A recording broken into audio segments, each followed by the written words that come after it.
Steel Curtain Network.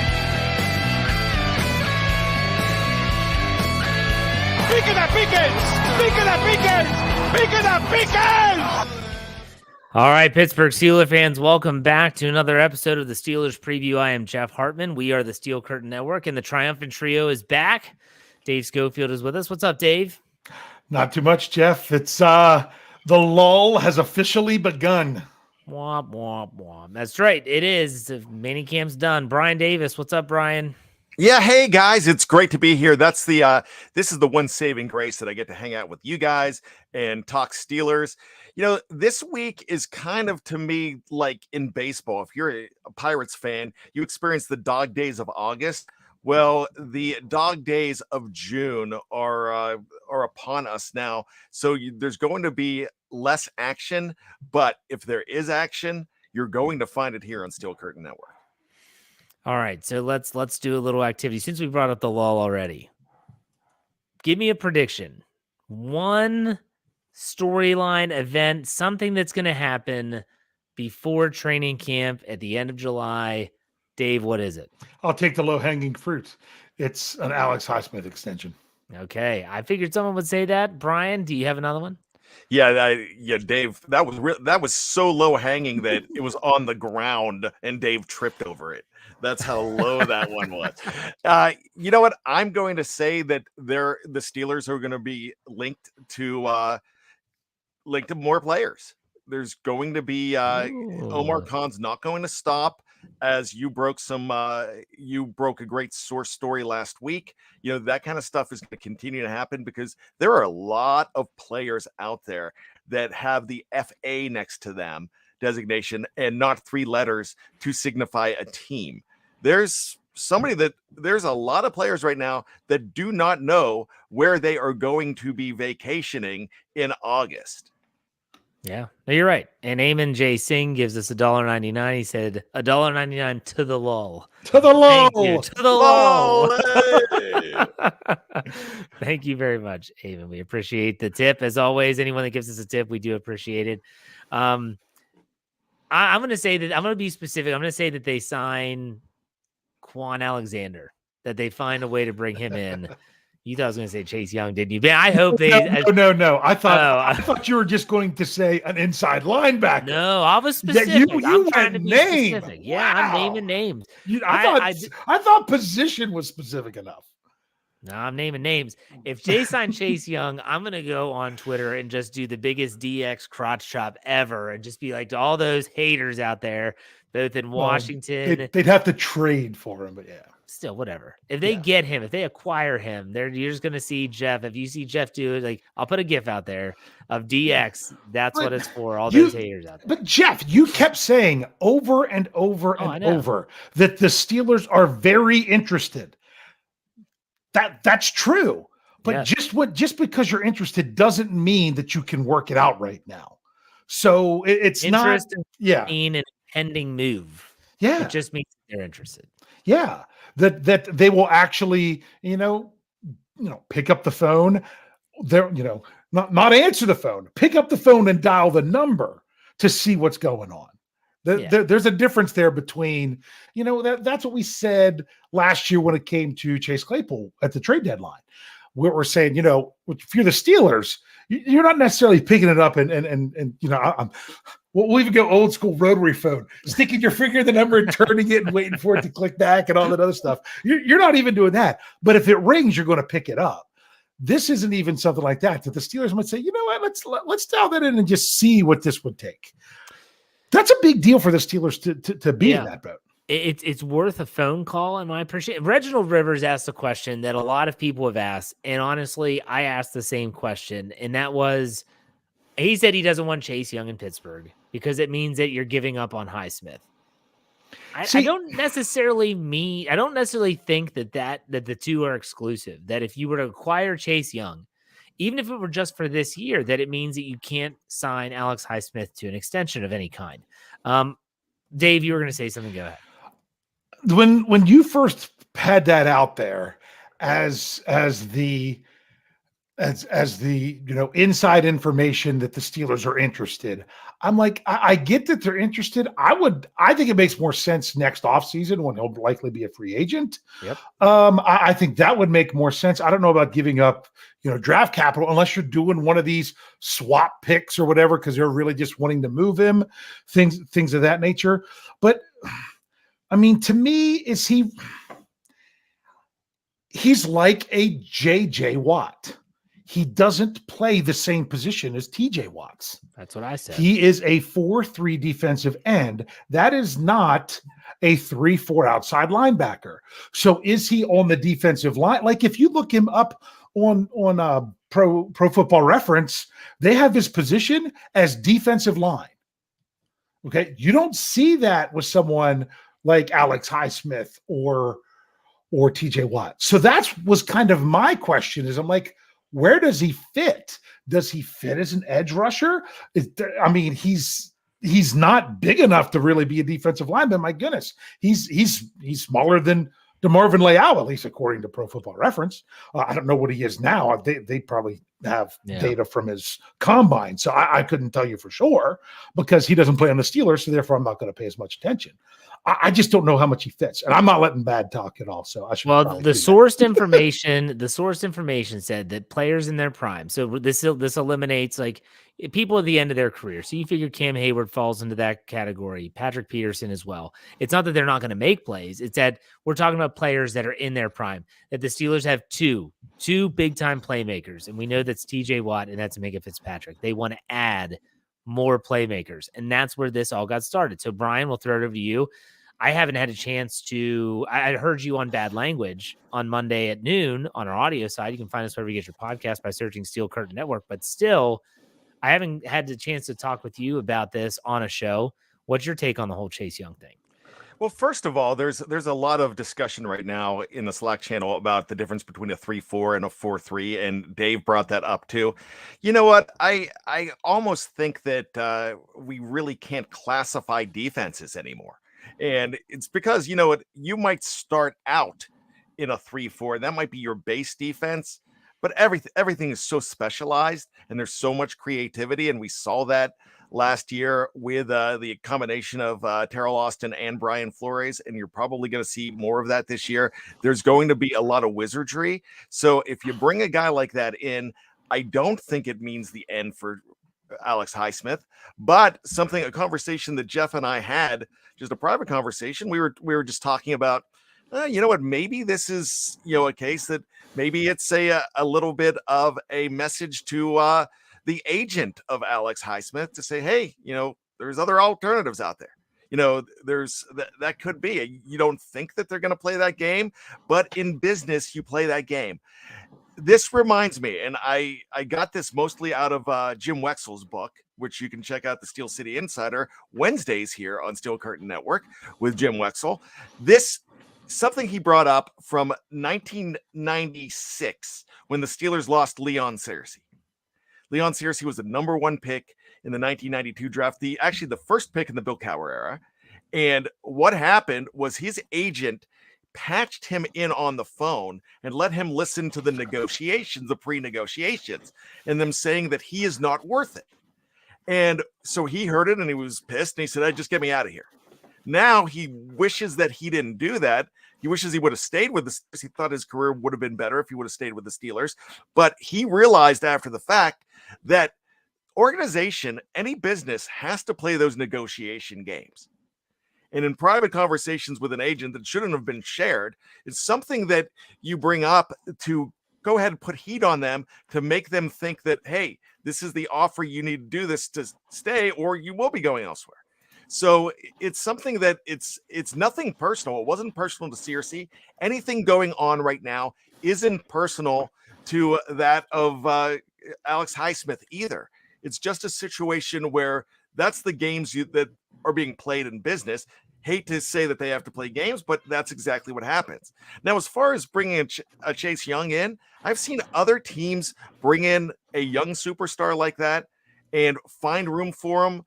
And I really think the idea of spelling, making sure that you don't see TJ Watt with oxygen in the fourth quarter and taking off plays, I think you could find room for everybody. This is not a Melvin Ingram, the third situation here. Okay, so let's downshift a little, Dave, unless you have something else to say. I wanted to throw some numbers out to it. Go ahead and do that now. Then, if you're going to move away from Chase Young, just to remember, his base salary this year is league minimum, $1.01 million, but he's got a roster bonus of $4,313,219. These are all according to overthecap.com. That is due August 5th. So ultimately, that's $5.323219 million is what it would be. But that August 5th number, I don't know exactly how that would work. So that's really what it would be for the 1 year. So just in case people were wondering what that was. It's interesting. So the one thing that comes to mind, and this does tie in with the title of today's podcast, which is about expectations, is my thought from the moment I was given this information, very credible source. I want to keep reiterating that this is not just like some, Joe down the street in downtown Pittsburgh who heard from a barber who also cut so-and-so's hair that this is a possibility. This is not that. If they don't get Chase Young, and I honestly don't think they will, if they don't get Chase Young, I still think they're going to be okay. Yeah. I really do still think the defense will be okay. I do like the acquisitions that they've made both in the draft and free agency. That's top to bottom. That's outside linebacker. Yes, concerns about inside, but that's not here nor there. Think about where we started at the end of last season. Think about where we are now entering the lull. And I want to ask you, so every step along the way, you talk about the new league year begins, free agency starts. Okay, players go, players come. That's awesome. The draft comes, 7 new players signed. Fantastic. We know how that all worked out. Now you've gotten some new faces also added in. And here we are. What is it, 6 weeks, Dave? Until training camp? The first practice at training camp, which is unpadded, is exactly 6 weeks from today. All right. So I want to know if you all think, in your opinion, and people in the live chat can let us know as well, have your expectations for 2023 with the Pittsburgh Steelers, have they changed in any way so far? It could be, yes, they've gone up. I have higher expectations now. It could be, yes, they've changed. It's gotten worse. I don't think they're going to be as good. Or no, they haven't changed at all. It's pretty much the same as it was the last time we had one of these big events like the NFL draft. We're going to start with Bryan here. Bryan, what do you think in terms of expectations? Have your expectations changed at all? And if so, which way? They have gone up remarkably. And the reason they have is because look at where the expectations were. Saw a lot of people put the Pittsburgh Steelers as 4th in the division. And that's still happening in some instances. Yeah, I've seen them as high as 3rd. Very rarely outside of the 4-1-2 do you see them 2nd or 1st. Now, a lot of people here have high expectations, but look at the AFC. The AFC is stacked. If this is an NFC team, if this is an NFC situation, the Steelers would be probably considered a division winner or a definitive number 5 seed. They would be considered that high. This is a good team, and they added a lot in the draft. They added guys that could help them now and possibly in the future. Their free agency, they did more in free agency than we have ever seen them do. And the worst position that everybody's worried about, and Jeff just brought it up, was inside linebacker. Really don't think it's as bad as everybody thinks it is. I love Landon Roberts, and I'm really excited about Cole Holcomb, especially the fact that he's wearing the green dot. So there's a lot to that. When they bring these guys in, a lot of people didn't know Cole Holcomb that well. I've heard of him, and that goes back to stuff we were talking about in March. Landon Roberts I've followed for a long time because it seems like I'm always watching the Patriots because they're always on. And he was a very good player. He was a good player in Miami as well. So this is a guy that we were hoping that would come into the mix last year. A lot of us were talking that if you can get a Landon Roberts in 2022, that would be a big win. Now you get him in 2023, and it's just ho hum. It's not a big deal because that's what people are saying right now. So I really think the inside linebacker position still might be the weakest on the team. But if you ask me, if that's the weakest on the team, then that's pretty good. That's like being the shortest guy on the basketball team and you're still 6'9". Yeah.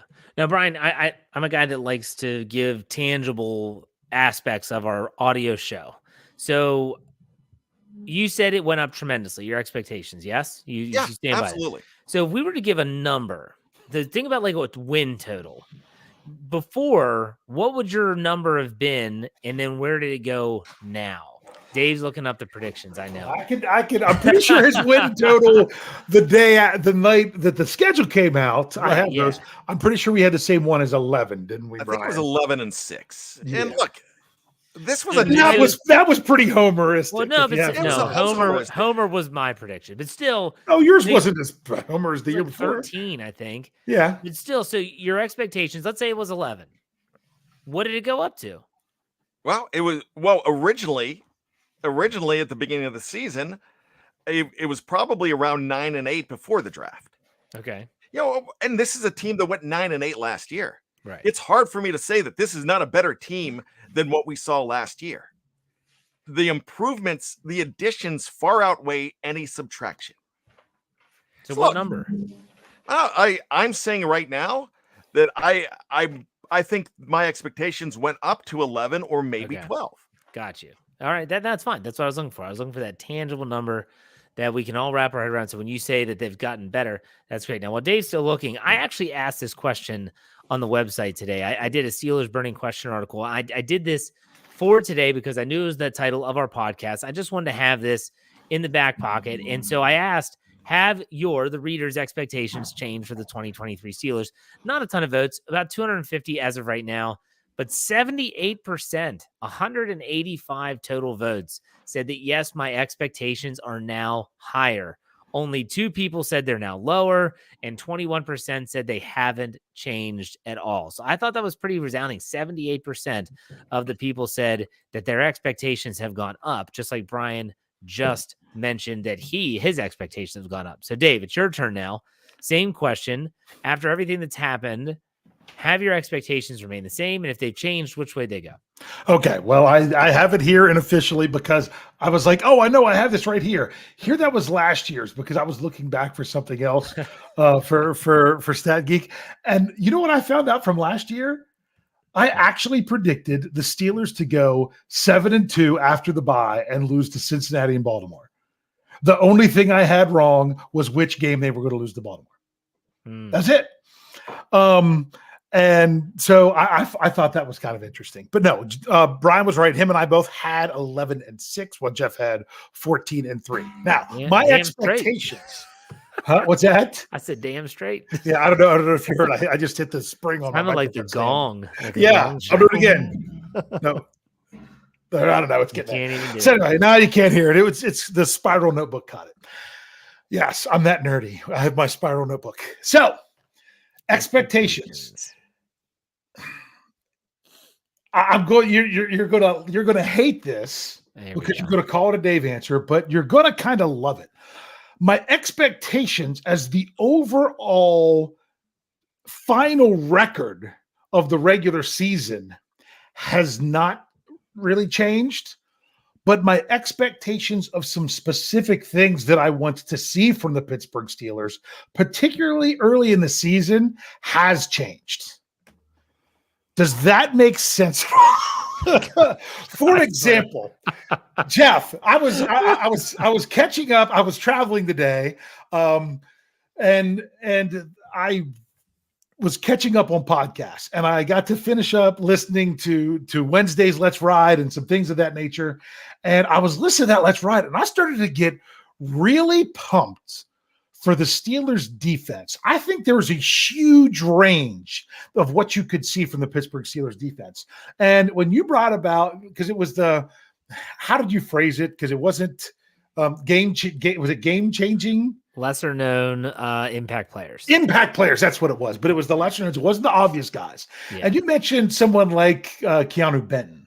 Yes. And I'm like, if Keanu Benton could become a force on that line with Cam, with Larry, with TJ, with Alex, then you're talking about Patrick Peterson and his interceptions last year. And I got to think about interceptions. I'm like, he had a lot. Minka had a lot. Levi Wallace actually had a decent bit of interceptions last year. DeMonte KZ in his half a season with the Steelers, he had a lot of interceptions. I'm like, you could have, if you have guys fighting for the ball in the secondary, and you got those, if you get in play like that, and then you even said to Marvin Leal, talking about him with mixing up, I'm like, does it really matter who's the middle linebackers at that point? You could be talking about a true dominant defense. Then if any of those guys are playing well, my goodness, there is that killer P word potential for the defense to be fantastic. But you have to assume that everything works out perfectly. But and we know that doesn't always happen. But man, oh man, if it does, and you start to see something, then you're worried about Matt Canada and things like that. You don't have to worry about that as much if that defense is going out there and doing really special things. So I actually have higher expectations now for the Steelers defense this year than what I did earlier. And Jeff, I have to say that was thanks to you and your Let's Ride show on Wednesday. My one listener. Thank you, Dave. You're welcome. Go, Brian. Yeah, I listened to it too. Okay. Too. So, and also, I did want to say one thing that Brian said. Production. Have we had a report that Cole Holcomb will have the green dot? I just know that he had it when he was in Washington, so we assume that he's a good candidate for it this year. You know what? I actually I think that's what you meant by that, right, Brian? Yes. Yeah. You know, he is a green dot player, and I would assume it because Miles Jack had it last year, right? At one point. And Jack did have it, right? Yeah. So if I'm going to make a comment on everything that Dave said and what Jeff's saying as well, is like, where on this roster, what position group is worse than it was last year? And if I stretch, I could probably say possibly wide receiver, but I don't think so. I think wide receiver position is better. And I could say possibly safety because they lost Edmonds, but man, you brought in Keanu Neal, and you brought in, and you're keeping DeMonte KZ. And then you could say, well, defensive line got older. Well, defensive line might have got older, but it's getting younger too with the Marvin Leal in the mix. And I think the dancing bear, Keanu Benton's going to be special. Yeah. I really do. I mean, you might not see it until year 2, but you're going to see glimpses of it. So inside linebacker, I just talked a long time about that being the weakness. And if that's the weakness, then you might not be in as bad shape. Do you really think that they have not upgraded from Devin Bush and Miles Jack? I think they did. Don't forget Bobby Spillane too. Yeah. But that one's the big unknown because of so much more turnover. I mean, you could say a cornerback there was as well, but not like inside linebacker. That was a huge mix up. And you don't want to get too excited over football when shorts, but I'm going to be intrigued if the Steelers are, and for all you know, he's someone who doesn't even make the 53. Or do they find a way to use Tanner Muse as a linebacker that's really the coverage specialist? Does he become what Robert Spillane was brought in to do early in the season when Spillane came on the field and the other two went off on passing downs? I don't know if he can be that player, but man, imagine if he is. A lot of what we're saying in terms of potential downfalls of the defense is going to come down to one thing: the defensive front. Yeah. Like Dave, you said it. I've said it a million times. You could have the most mediocre. You could have had last year's linebacking core: Miles Jack, Devin Bush, Bobby Spillane. And if you had a really good defensive front that is not letting the linemen climb to the second level, they're making tackles. Yep. And they're not running wild in the secondary. Likewise, if you have TJ Watt that's healthy and doesn't tear his pectoral muscle in week 1 trying to sack Joe Burrow, they don't have enough time to deliver the pass downfield. And now all of a sudden your secondary looks a hell of a lot better. So the defensive front is going to ultimately dictate how good or bad this defense is. I think they've made some upgrades both in the draft I think bringing Larry Ogunjobi back, him being healthy, is going to be a really big get for the Steelers. We hope Cam Hayward can continue to play a high level, but we shall see. In terms of me answering this question briefly, my expectations actually haven't changed because I actually had really high hopes for this whole team after the draft because I love the draft class. A player that really, which is kind of humorous to me, that I think is going to have a really great year that no one's really talking about right now is Joey Porter Jr. Yeah. I mean, everyone's in love with Corey Trice because he had the one practice with a pass breakup and like 2 picks or something. Because when you have a 7th round draft pick and it seems like he's going to make the roster, that's a big deal. That's why. Yeah. But I listened to Patrick Peterson and other veterans, and they all say the same thing. Joey Porter Jr. is going to be really good. And if you watch these videos, and I put all these little videos in the recap article that runs on the website the day after, there'll be one tomorrow on Friday at 9:30 a.m. Eastern time.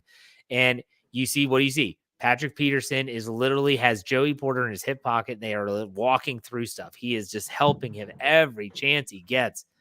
That is going to pay dividends. It really, really is. And I think he's going to have a role on this defense. I think he's going to be good.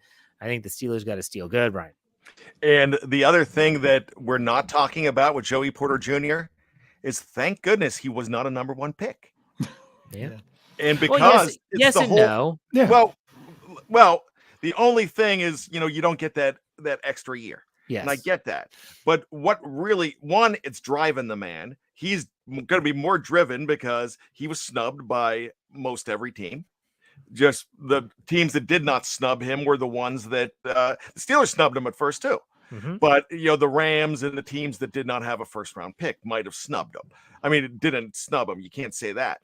But the other thing about this guy is the fact that he's a number 2 pick. He is not going to have the expectations that Terrell Edmunds had to deal with and had to overcome his last couple years, because there are so many people throwing the B word on him, and you don't have to worry about that. Because if Terrell Edmunds, and we talked about this ad nauseum, if he was a number 2 pick, people would have loved him so much more, and he would have not had the pressure on him. I'm not saying that he had pressure, but he would have not had the criticism that everybody gave him because he was a number 1 pick. And it's not his fault. Yeah, it's not his fault that he was drafted in the 1st round. No. Yeah. The dude was on the can when they called his name. He didn't even expect to get picked. Yeah. I've been on the can in great moments in my life. At least we're not talking about Omar Khan shower stories today, are we? No. Oh, no, that was Frank Webb, not Omar Khan. That's a different shower story altogether. I think in the shower all the time. That's my best time. Yeah, but not about other dudes, Brian. Not about other dudes. That's just me, though. I mean, if that's Not when I'm persuasion, so being frothy, Jeff. Hey, the Beehive shower room. I heard there's some stories be told there about Bryan Anthony Davis. That's what I heard. Oh, gosh. All right. I feel like I need antibiotics just thinking about it. All right. We are going to take a quick break for those on Facebook, Twitter, YouTube, watching us live. We're not going anywhere. We'll be right back after a second. If you're on the audio side, we'll be right back after this break.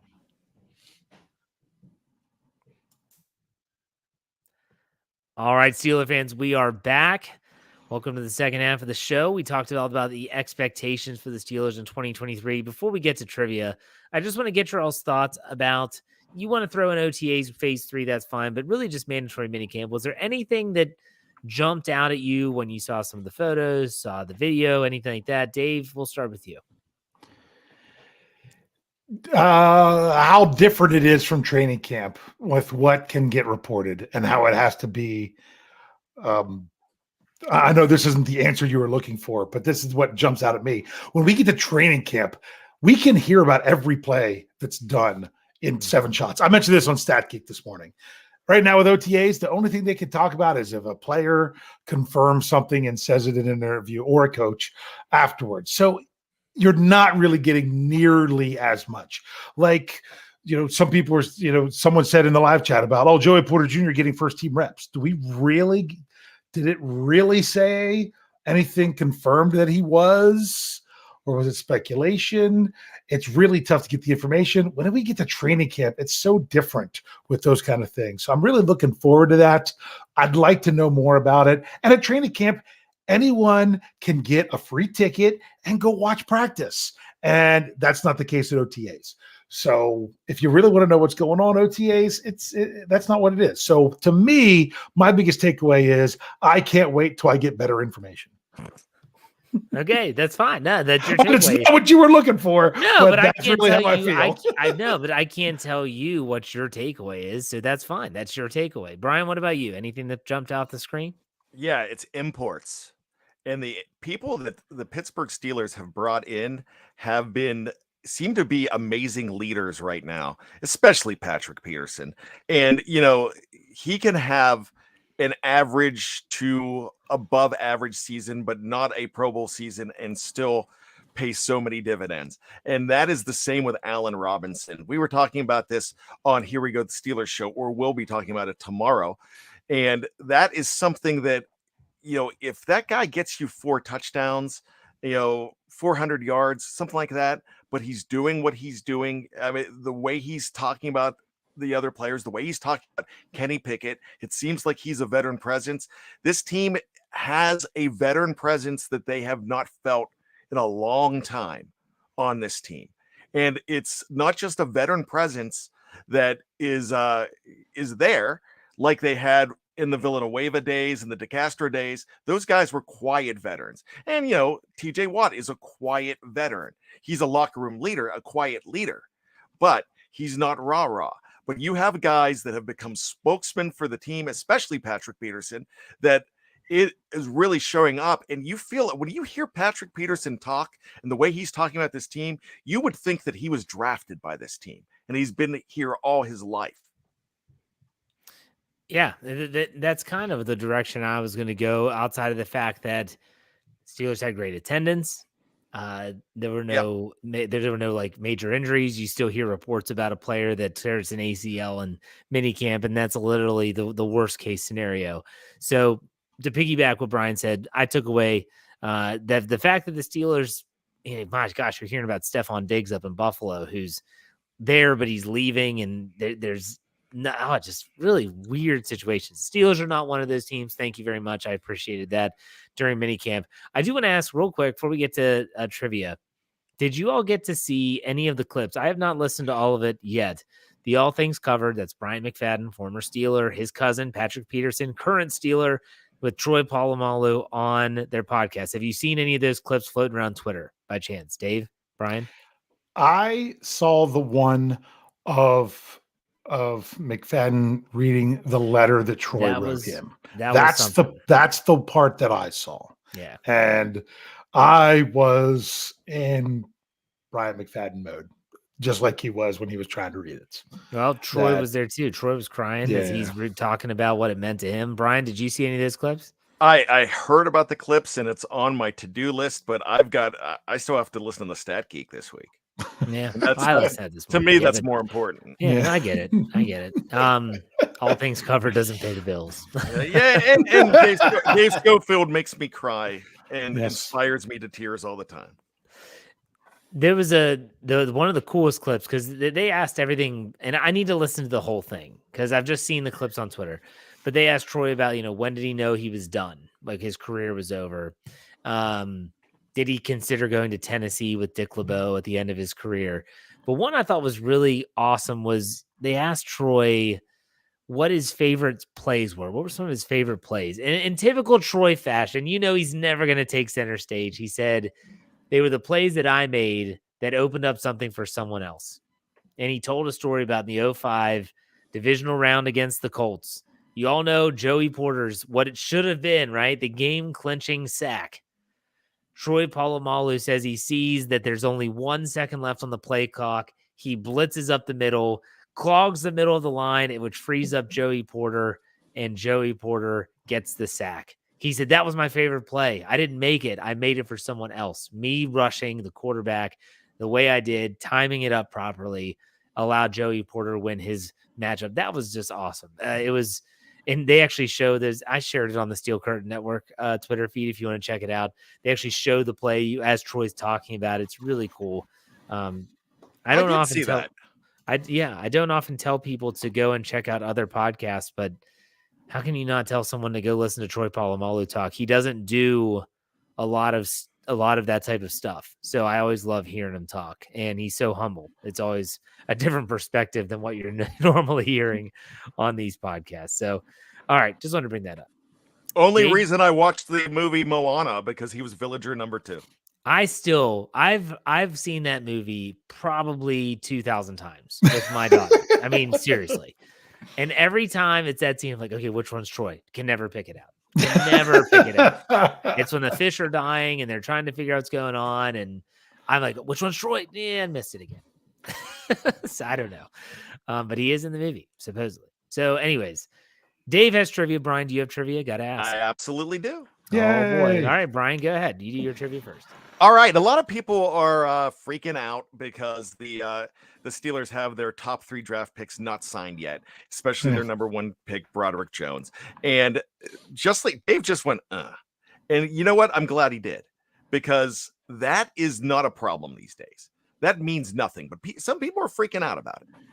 Now, there was a time in my fandom where you had a sweat over number 1 draft picks not coming to camp. Of course, we know Rod Woodson was one of them. It took him a long time to get to camp, but he was actually he was also in the conversation to be an Olympic hurdler as well in his rookie year of 1987. But he missed basically one half of that 1987 season. But there was a guy in the Chuck Noll era that basically told Chuck Noll that he didn't know if he was going to play for the Steelers, and they might have regretted drafting him at this time. And instead, he decided that he was just going to go paint houses for a living. And he did that for a little bit until he came to the Pittsburgh Steelers, came to his senses, and signed with the team. What number 1 draft pick was that? The Chuck Noll era? Yes. Now, did he still sign that same year? Yes. That is not my era, I'll tell you that. Look, I'm thinking of all those number 1 draft. Okay, so Chuck Noll. I'm going to say this. I'm going to guess 80s. Yes. Okay, so I'm guessing 80s because it just doesn't sound like that with 70s. So I'm trying to go through because I don't think it was Mark Malone. He was 1980. There was Keith Gary. Now, he held out for 2 years. He went to Montreal. Yeah, right. For the Alouettes. And when he came in. But that's not who you're talking about, right? No, with this one? No. Okay. But he held out too. 82, I can't remember. I know 83. 82 was Abercrombie. Abercrombie, okay. 83 was Rivera. They were talking about him on Steel City Insider this week. So I don't think it was any of them. Louis Lips was the year after that. I don't think it was Louis Lips. Nope. If it was, I'd be disappointed because he was my favorite player when I was young.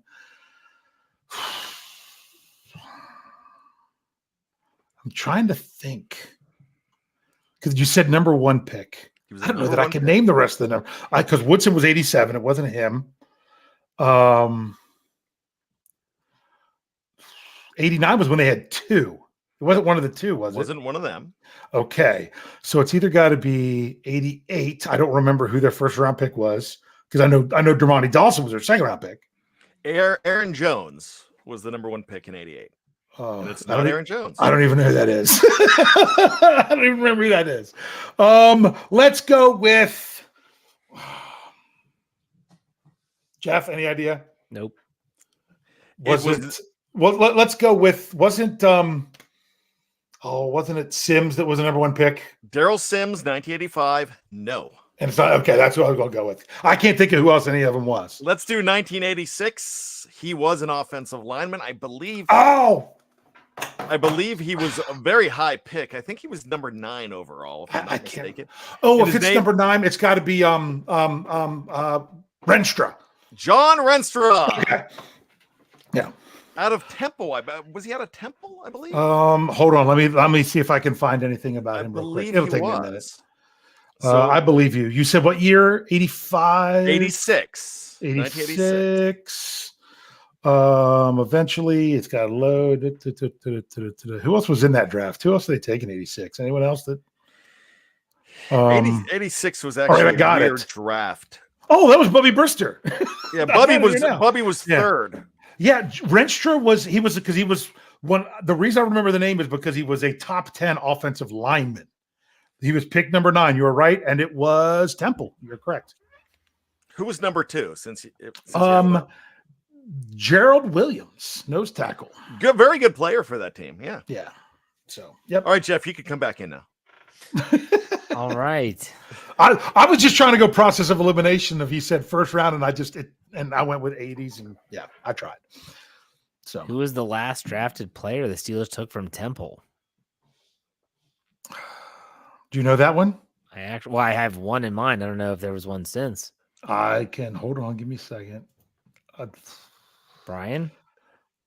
Temple. Well, I'm thinking of Dirty Red. It wasn't. Yeah, it would be Dirty Red. That's what I'm thinking. Tyler Matakevich. Now they had 2 draft picks that one that verbally committed to Temple but never went there, Kenny Pickett. And they had another one that played at Temple that was transferred. Q from EU, right?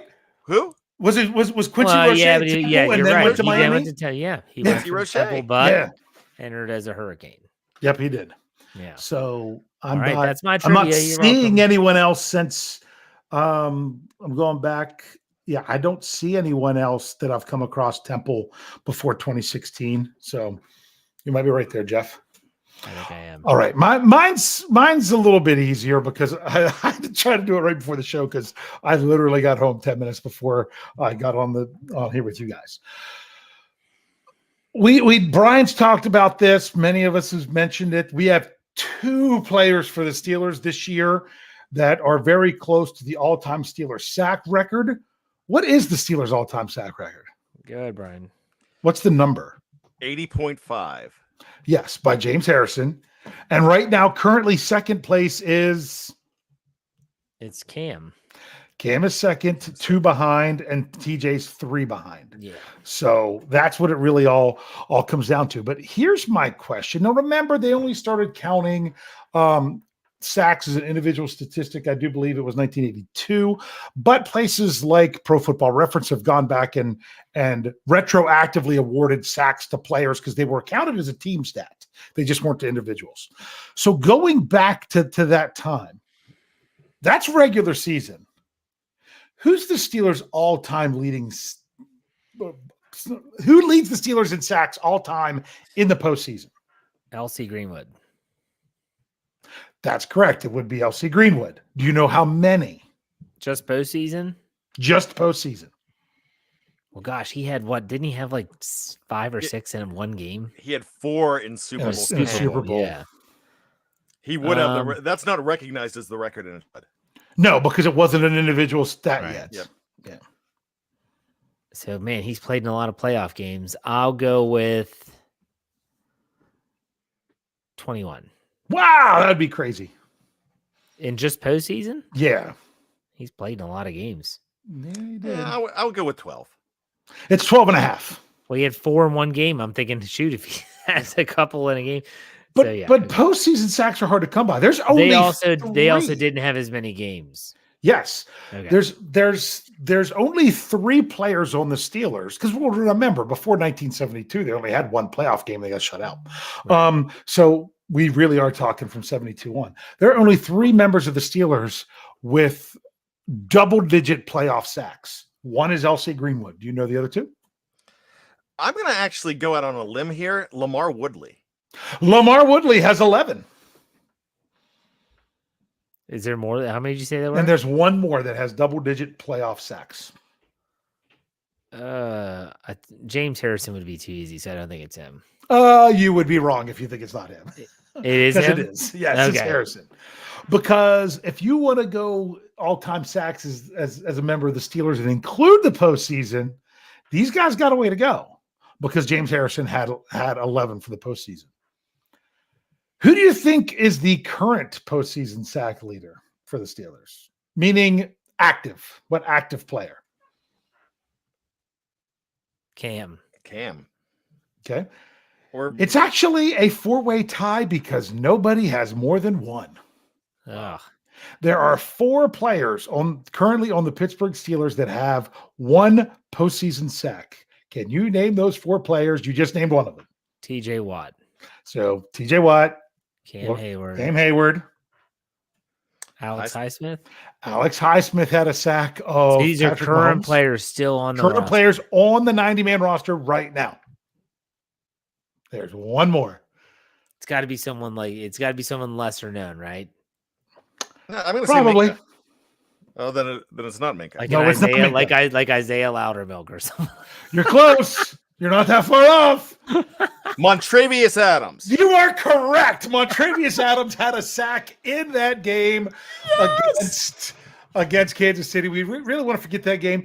But you got to remember, see, TJ Watt, he's 10 sacks behind James Harrison in postseason. So if you want to total them both. And the thing with TJ Watt, and I was thinking, I remember his sack. He scored a touchdown. No, that wasn't a sack. That was just a fumble recovery. TJ Watt's one postseason sack came with less than 5 minutes left in their last playoff game when the score was already 42-21. So I would love nothing more for the Steelers to get back to the postseason so you can have guys like TJ Watt show what they can do on the biggest stage in the postseason. Yeah, there you go. Good stuff, as always. All right. Let's do some final thoughts. Brian, do you want to go first? I will defer to Dave. Dave is going to go. Oh my goodness. I was like, oh, great. Brian could go. I have 5 minutes to. No, I'm just kidding. Get mine together. Final thoughts. All right. Somebody said it here in the live chat because it was the answer to my first of many trivia questions tonight. How, for the love of all that is good and holy, how is L.C. Greenwood not in the Hall of Fame? It's a shame that he's not there. It's a shame that he was not, that he's no longer with us, that he could take part in that ceremony. That's why when they were doing the big class that where Donnie Shell went in, I was really hoping Donnie Shell would get chosen because you want someone like that to go in while they're still with us. And we as Steelers fans know that too much. Just with the whole jersey retirement that just happened last season, where days ahead of time, the Steelers Nation lost Franco Harris before he could be a part of that. That sometimes you don't take that for granted. The people that are around. Plenty of us have talked about losing Stan Savran this week. My brother and I pretty much did our entire show Tuesday reminiscing about the media and people in our family and everything that shaped our Steelers fandom. So it is kind of important. And that's why I like, you guys like to, maybe we too much want to crack a joke at the expense of Bill Hillgrove. I'm going to be really sad when, because he's really one of the last ones that's around. That's going to be a sad day. When we lose member of the Rooney family. So sometimes you look at that and you just want to say, make sure you appreciate who you have while you have them, especially going into this Father's Day weekend. Once again this year, it's a tough time at my family because even though it's been just over a year, it's still recent enough that it's really tough on my wife who lost her father. That whether it's your dad, whether it's your mom, whether you have grandparents, appreciate those that you have with you now. Good stuff, Brian. Go ahead. I hate to reiterate, but this will be my first public comments on the passing of Stan Savran. I have not even tweeted anything about it. I haven't put anything on social media. I haven't had a chance to be on a show yet. And that's news that just kind of ripped me to the core because even in the last couple years, if I'm not listening to a Steel Curtain Network podcast as my job as podcast producer, if I'm not listening to all of those shows, I was listening to either The Fan or I was listening to ESPN. And Stan Savran was the guy that I could be listening to anything else, but when 12 o'clock came around, I knew I had maybe about 2 minutes to get there before The Godfather came on. And when you listen to this guy, he had long pauses, but you just waited for that pause to end because you knew something brilliant was coming. And it's very easy for us to talk about how somebody was brilliant, after they're gone. But I talked a lot about Stan Savran during his career because I was a latchkey kid at one point. My parents worked and I came home and I would turn on WTAE in Pittsburgh at the time. And I would, at 4:00, it was Three's Company. At 4:30, it was WKRP. 5:00, it was either MASH or Cheers, and then All in the Family. And then the 6:00 news. And you would throughout the years, I know Stan was there. Stan was, different places, but he was the kind of guy that I, kind of trusted and listened to. And then we had KBL when we were searching for Pirates games to watch. And then at 6:00 in my college years, you listened to Stan, and it was Stan and Guy, or it was Sports Beat. It was always something different. And he would do that monologue at the end. He would do that closing. He would do his final thoughts at the end. And I was always riveted. I loved it. I had a chance to meet a lot of announcers. I've had a chance to shake hands with Tunch, Bill. Never met Myron. Never met Jack Fleming. I met Stan Savran once. And I tell you what, one of the most gracious guys in everything they're talking about. He was one of the best. And I remember he asked a question a couple years ago about Sports Illustrated when Andrew McCutcheon was on the cover, and he was trying to figure out why the date was different. And I sent him a text and I explained it. And he sent me back a really nice text. And he's one of those guys that, like Dave said, you got to cherish these guys that you have. And man, don't take them for granted. Wow. I was at a loss when I found out about Stan Savran. My boss would not let me call off work for that, but I thought about it. Yeah, good stuff as always. And Sports Beat, Stan and Guy, love the show. That's embedded in my brain as a child. So that was appointment viewing every single day when Stan and Guy were on the show together. So good stuff as always. Gentlemen, good show as always. We'll be back next week. Dave, why don't you send us out? Hey. We'll see you next week on another episode of the Steelers Preview. Take it easy.